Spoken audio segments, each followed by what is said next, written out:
were a competition in society and class warfare in their society. So they had the people, the Vaishyas are always like this. The Vaishyas are always profit-minded. So they're looking to see, what is a profit? What can I get out of this situation? How can I make a profit here?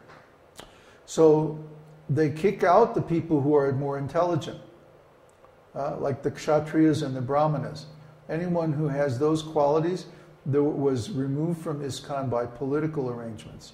And all that was left were the Vaishyas and the Shudras.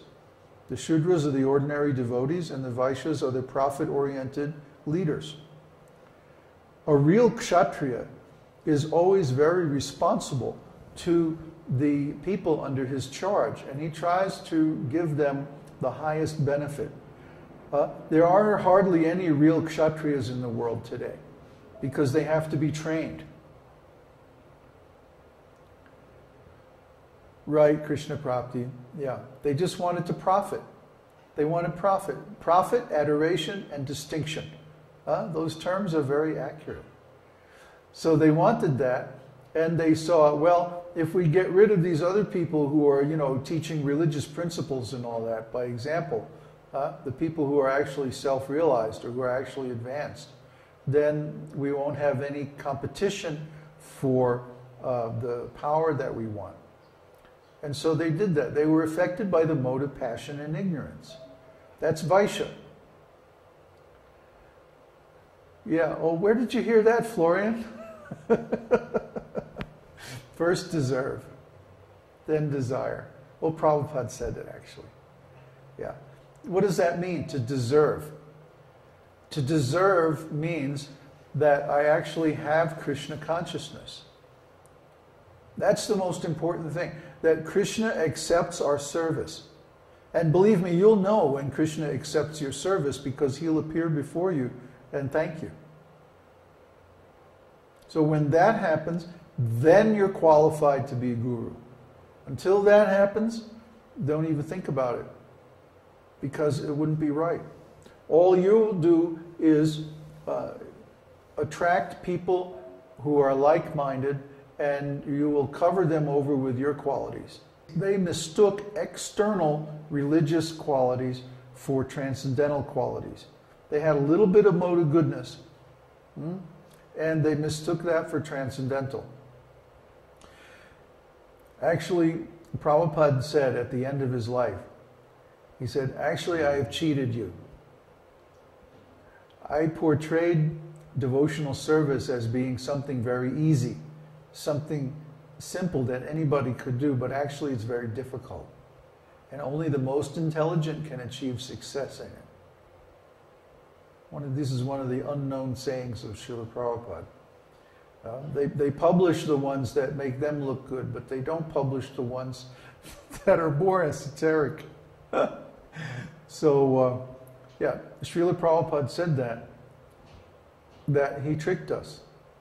He made it seem easy. Oh, just chant this mantra. Hare Krishna, Hare Krishna. But actually, it's very, very deep, very difficult. If you read any of our materials, our ontological analysis of the Vedic scriptures, especially Srimad Bhagavatam and Nectar of Devotion, oh man, and this is Einstein level stuff. You have to be a genius practically to understand it. And that's the Vedas. Yeah, he gave benediction and he started them on the road. Yes, Prabhupada's real aim, he said, first the class, then the mass. His strategy was to get the books into the universities and have them used in university courses.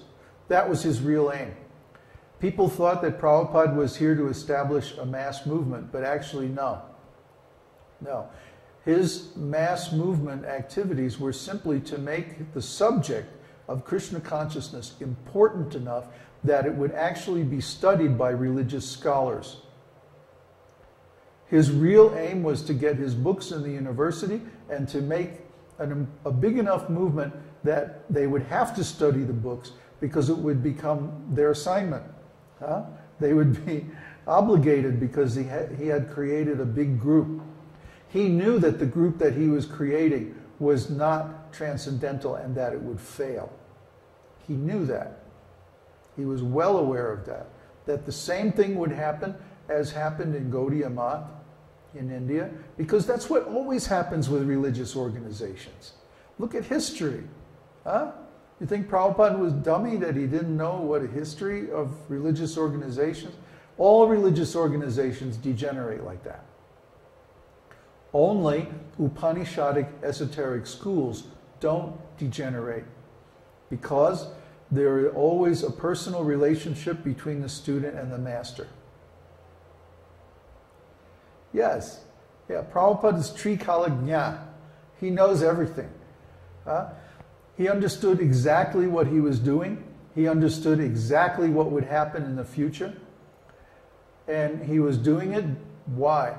To satisfy the desire of Lord Chaitanya. You might ask, well, if he knew that ISKCON was going to fail, well, why did he bother? You know, why didn't he just keep a few close disciples and go off in the woods somewhere and teach them, bring them to full realization? And the answer is that would have helped that handful of people, but it wouldn't have helped the people all over the world. Right. Right. Prabhupada's place in history is that he made the words of Lord Chaitanya come true. That my name will be chanted in every town and village in the world. There's no place in the world where Hare Krishna is unknown now. Whereas in 1965, only in India was it known. Or maybe in a very, very few scholarly places. People like who had gone to India, like Ravi Shankar or the Beatles or what's his name, Allen Ginsberg, were chanting Hare Krishna. But nobody else knew about it. Meanwhile, well, this is only the beginning. This is only the seed. It's just like if you want to propagate a plant, okay, you get some seeds and you just throw them everywhere. And then you see where it's going to grow. In some places it won't grow very well. But in the places where it grows nicely, you take those individuals and you breed them. The other ones you cut down.